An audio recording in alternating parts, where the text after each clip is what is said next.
Right. ఇక Iran పైన America Israel సంయుక్త దాడులతోటి Iran కూడా కొంత తీవ్రంగానే ప్రతిస్పందిస్తుంది అనుకోవాలి. ఇప్పటికే డ్రోన్లతోటి ఇరాన్ కూడా ఎంత దాడి చేయాలో అంతా దాడి చేస్తోంది. దాంతో పాటుగా కొన్ని ఆయిల్ రిఫైనరీలకు సంబంధించి కూడా ఇరాన్ దాడులు చేస్తుండడంతో, అదే కాకుండా ఒక ఏదైతే సముద్ర మార్గం ఉందో ఈ మొత్తం ఆయిల్ తరలించేటువంటి సముద్ర మార్గం, దానికి సంబంధించి కూడా ఇరాన్ కొంత కఠిన ఆంక్షలు విధించడంతో కొంత ఇబ్బందికర పరిస్థితి నెలకొంది. సో మొత్తంగా చూసినట్లయితే ఇదే అంశానికి సంబంధించి మనతో పాటు డిస్కస్ చేయడానికి ప్రముఖ విశ్లేషకులు ప్రొఫెసర్ డాక్టర్ జీవీఆర్ శాస్త్రి గారు మనతో పాటు సిద్ధంగా ఉన్నారు. వారిని అడిగి అసలు ప్రస్తుతం ఈ యుద్ధ పరిస్థితి ఏ విధంగా ఉంది, దాంతో పాటుగా ఈ యుద్ధం వల్ల మన దేశం పైన కావచ్చు, ఇతర ఏషియన్ కంట్రీస్ పైన కావచ్చు, ఎటువంటి ప్రభావం పడుతుంది అనేటువంటి విషయాలు తెలుసుకునేటువంటి ప్రయత్నం చేద్దాం. జీవీఆర్ శాస్త్రి గారు, గుడ్ ఆఫ్టర్నూన్ అండి. నమస్తే. అంటే యుద్ధం అక్కడ జరుగుతోంది మధ్యపాశ్చ్యంలో, కానీ మన పైన చాలా క్లియర్ గా ఎఫెక్ట్ పడుతోంది. క్రూడ్ ఆయిల్ విషయంలో కావచ్చు, లేకపోతే ఎల్పిజి విషయంలో కావచ్చు. ఎలా చూడాల్సి ఉంటుంది? ఎక్కడో యుద్ధం జరుగుతున్నప్పటికీ మన పైన కూడా ఇటువంటి డైరెక్ట్ ఎఫెక్ట్ ని ఎలా చూడాల్సి ఉంటుంది? అంటే ఎలా చూడాలంటే, ఇవాళ మరి ట్రంప్ చెప్పిన, అంటే ఇప్పుడు ఈ టైంలో క్యూబా గురించి ప్రస్తావించడం అది అవసరం లేదు, కానీ ఆయన అన్నాడంటే ఆయన ఇండికేషన్ ఇచ్చాడు. అంటే 7 వారాల్లో ఇది అయితే సరి, లేదంటే మాత్రమే వెనక్కి వెళ్ళిపోతాం. 7 వారాల్లో యుద్ధం అవుతుందని చెప్పి ఆయన ఇండికేషన్ ఇస్తున్నాడా? అంటే ఇజ్రాయెల్కి ఏమైనా ఇండికేషన్ ఇస్తున్నాడా? ఇజ్రాయెల్ ఎందుకంటే వీళ్ళు యుక్రెయిన్ని చేయి వదిలేశారు, ఇజ్రాయెల్కి చెయ్యి కూడా వదిలేస్తారా? ఇక్కడ ఇజ్రాయెల్ చెయ్యి వదిలేసే పరిస్థితి. ఎందుకంటే నిన్న కుర్రం 4 వాళ్ళు యూజ్ చేసినప్పుడు అది డైరెక్ట్ గా 7ని దాటుకుంటూ వెళ్ళిపోయి ఇజ్రాయెల్ కొట్టేసింది. సో కుర్రం 4 ఉంది వాళ్ళ దగ్గర, కుర్రం 5 ఉంది. అంటే ఎకనామికల్ గా ఎఫర్ట్ చేయలేనని చెప్తున్నాడా? 7 వారాలు మించి వెళ్తే నేను నాకు వేరే ఇంకో పని ఉంది, వేరే చూసుకోవాలి ఇప్పుడు. అంటే మనం చేయలేనప్పుడు ఏం చెప్తామంటే ఏదో వంక చూపిస్తాడు, లెక్క డొంకలేనమ్మ వంకట్టుకు తిరిగిందని, ఇప్పుడు ఏంటంటే ఆయన ఏం చెప్పేస్తున్నాడు, ఇండికేటింగ్ పక్కన ఇంకోటి క్యూబా ఉందో చూసుకోవాలంటాడా? అంటే ఇజ్రాయెల్కి నువ్వు కూడా నీ ఫైట్ నువ్వు ఓన్గా చేసుకునే సమాధానం చెప్పేస్తున్నాడా? ఆయన ఏమైనా అసెస్మెంట్కి వచ్చాడా? ఏంటి మీరు నన్ను ఇంపోజ్ చేసావు నా మీద వారు, నేను రావాల్సి వచ్చింది అని ఏమైనా అంటున్నాడా? లేదా ఇరాన్కి తెలిసిపోయింది ఇజ్రాయెల్ దగ్గర న్యూక్లియర్ ఆర్మ్స్ ఉన్నాయని చెప్పి, అది సీక్రెట్ న్యూక్లియర్ ఆర్మ్స్ ఉన్నాయి, అది అందరికీ తెలుసు. ఇజ్రాయెల్ దగ్గర న్యూక్లియర్ ఆర్మ్స్ ఉన్నాయి, అవి ఉన్నాయని చెప్పి ఇరాన్కి తెలిసిపోయిందా? సో ఏంటి, ఏ విషయం మీద ఇది జరుగుతుంది అనేది చూసుకోవాలి. ఇందులో స్ట్రాటజిక్ ఎలిమెంట్స్ చాలా ఉంటాయి. దౌత్యనీతి వేరు, కూటనీతి వేరు. రాజనీతి, కూటనీతి రెండు ఉంటాయి, రెండు వేరుగా ఉంటాయి. ఇవన్నీ కూటనీతితో లేదు. ఆ కూటనీతిలో పదావళి, శబ్దావళి చాలా జాగ్రత్తగా మనం అబ్జర్వ్ చేయాలి. డిప్లొమసీలో పదావళి చాలా చాలా చాలా జాగ్రత్తగా అబ్జర్వ్ చేయాలి. ఆయన మెసేజ్ ఇచ్చేస్తున్నాడు. అసలు క్యూబా గురించి ప్రస్తావించవలసిన అవసరం లేదు ఇక్కడ. క్యూబాని ఎందుకు పక్కన, క్యూబా వాళ్ళ పక్కన బర్లిల్లాగా ఇవ్వాలేం లేదు, కడల్ ఫాస్ట్ నుంచే ఉంది. ఇప్పుడు అప్పటి నుంచి ఏ అమెరికన్ అధ్యక్షుడు చూడలేకపోయాడు. ఇరాన్ ఎప్పుడు గొడవలు పడుతూనే ఉన్నారుగా. ఇప్పుడు ఇరాన్ అనుకున్న మళ్ళీ 4-5 వారాల్లో అనుకున్నారు, మొత్తం బేడా వేసుకొచ్చారు. కాస్ట్ పెరిగిపోతుంది రోజు. ఇప్పుడు 3.6 ట్రిలియన్ డాలర్లు ఒక సంవత్సరానికి అయ్యే వ్యయం ఖర్చు పెట్టేశారు.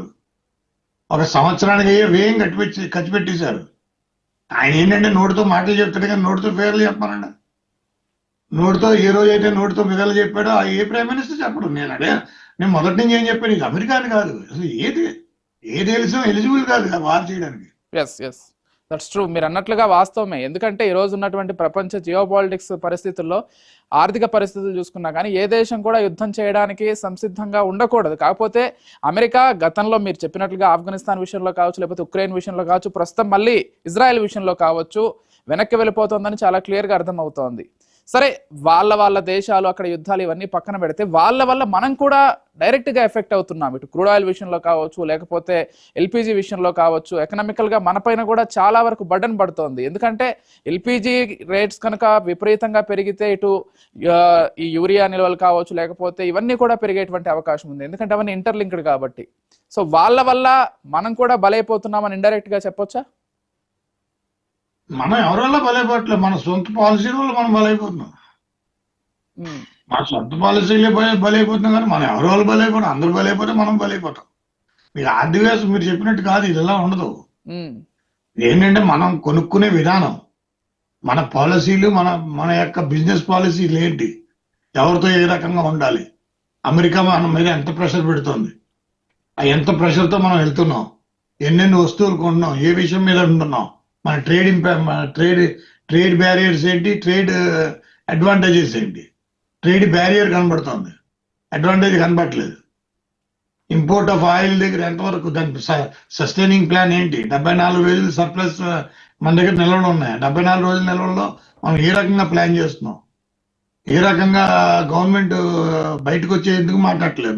గవర్నమెంట్ చెప్పాలి ఇప్పుడు, ఫారెన్ పాలసీ గురించి చెప్పాలి, ఇప్పుడు మాట్లాడాలి కదా. It's high time to speak. ఎందుకంటే ప్రజలు ఎఫెక్ట్ అయ్యే పరిస్థితికి వచ్చేసింది. ఆర్థిక వ్యవస్థ ఎవరి చేతిలో ఉండదండి, ఏదో ప్రైమ్ మినిస్టర్ చేతుల్లోనో లేదా కేబినెట్ చేతుల్లోనో ఆర్థిక వ్యవస్థ ఉండదు. చేతులు ఎక్కువ. మనం చూసాం కదా, శ్రీలంక అధ్యక్షుడు పారిపోయాడు, వదిలేసి వెళ్ళిపోయాడు. ఎందుకంటే ఎవరి చేతిలో ఉండదు అది. ఉమ్, ఇంక చేయి దాటిపోయిందంటే ఎవరి చేతిలో ఉండదు.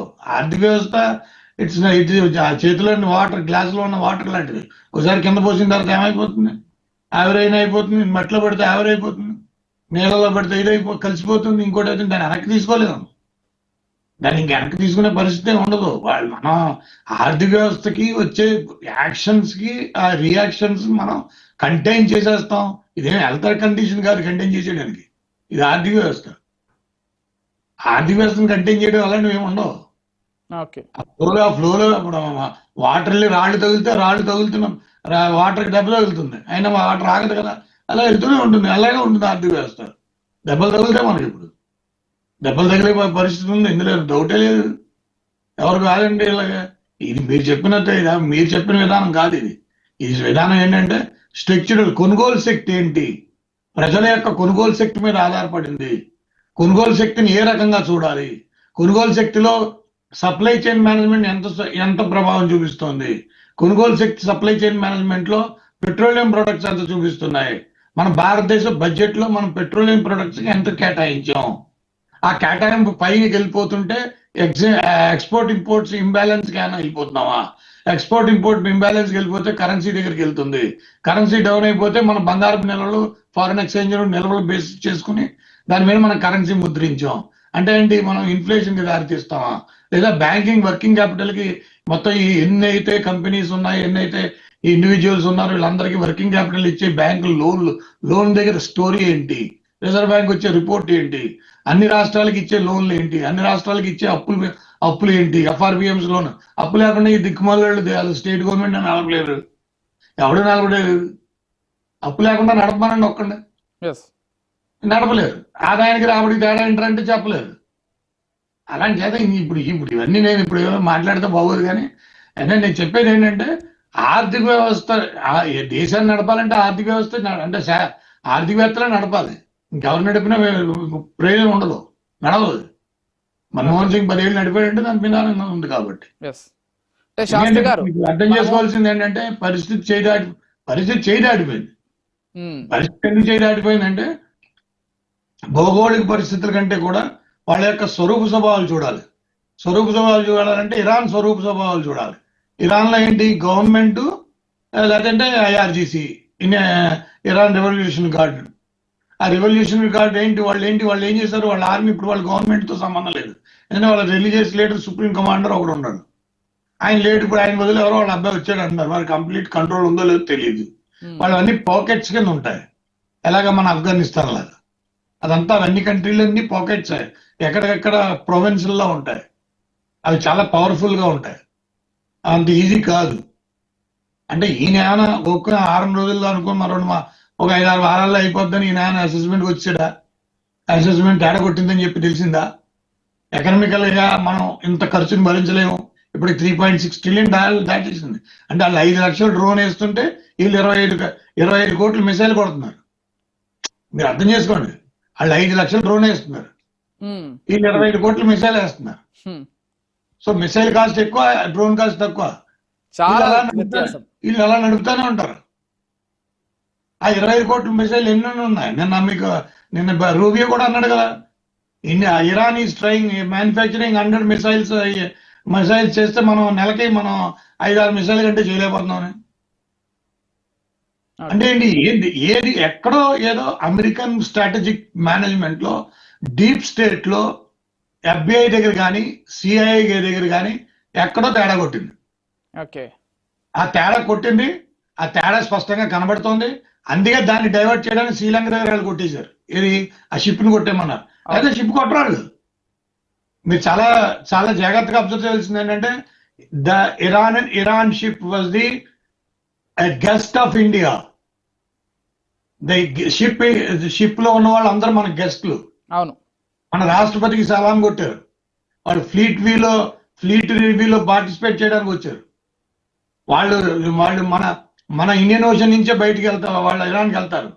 మీకు యుద్ధం జరుగుతుందంటే 2000 కిలోమీటర్ దూరంలో ఉన్న షిప్ని వచ్చి నువ్వు అక్కడికి వచ్చి కొట్టేవలసిన అవసరం లేదు. దిగువ రాజ్యాల్లో ఉన్న సబ్మెరైన్ వచ్చి కొట్టేసింది. అంటే ఏంటంటే దేర్ ఈజ్ సంథింగ్. దీన్ని డైవర్షన్కి వెళ్తున్నారు. ఈ స్ట్రాటజిక్ ఎలిమెంట్స్ అన్ని చూస్తే, ఎలిమెంట్స్ మీరు డ్రైవ్ చేస్తుంటే నాకు ఎందుకు అనిపిస్తుంది, ఎక్కడో డ్రైవ్ అవుతుంది. ఎక్కడో అంటే ఇరాన్ చేపట్టిన పాలసీ సక్సెస్ అయిపోయిందా? ఇరాన్ చేపట్టిన పాలసీ అరబ్ కంట్రీస్ లో ఉన్న బేసులు కొట్టాలి అని టార్గెట్ పెట్టుకుని కొట్టడం, అరబ్ కంట్రీస్ అన్నిటిలోనూ ఒక రకమైన ధోరణి రావడం, ఆ ధోరణి అమెరికా కనబడిపోవడం, ఇది ఏమైనా చేంజ్ అయిందా? మూడే పాయింట్లు ఇందులో. మూడో పాయింట్, అమెరికాకి ఎకనామికల్ గా అయినా డౌన్ అయ్యి ఎకనామికల్ గా పిక్చర్ కనబడే ఉండాలి, లేదా వారు ఎంతో దూరం వెళ్తుందని చెప్పి తెలియనే ఉండాలి. మూడోది ఏంటంటే ఈ గల్ఫ్ కంట్రీస్ ప్రెషర్ అయినా పడి ఉండాలి. నాలుగోది ఏంటంటే ఓవరాల్ గా మొత్తం గ్లోబల్ సినారియోలో మన సౌత్ కొరియా 18% ట్రేడింగ్ పడిపోయింది, 18% స్టాక్స్ పడిపోయినాయి. 18% స్టాక్స్ పడిపోయినట్టు ఆ స్టాక్స్ లో అందరికంటే ఎక్కువ నష్టం కలిగింది అమెరికన్ ఇన్వెస్టర్లుగా. ఓకే, శాస్త్రి గారు, ఈ 4 పాయింట్లే. శాస్త్రి గారు ఒక్క నిమిషం హోల్డ్లో ఉండండి. మనతో పాటు మన ఢిల్లీ బ్యూరో చీఫ్ శిరీష్ కూడా లైవ్ లో ఉన్నారు. అసలు క్యూబాకి సంబంధించి ట్రంప్ ఏం వ్యాఖ్యలు చేశాడు, ఈ భవిష్యత్తుకు సంబంధించి ట్రంప్ అసలు ఆలోచన ఏంటి, దీనికి సంబంధించినటువంటి అప్డేట్స్ తెలుసుకుని మళ్ళీ మీతో కంటిన్యూ చేస్తాం. Yes Shirish, good afternoon. ఎలా చూడాలి శిరీష్? అంటే ఒకవైపు ఇప్పటికే ఇరాన్ పైన దాడులు కొనసాగిస్తున్న ఇజ్రాయెల్, అమెరికా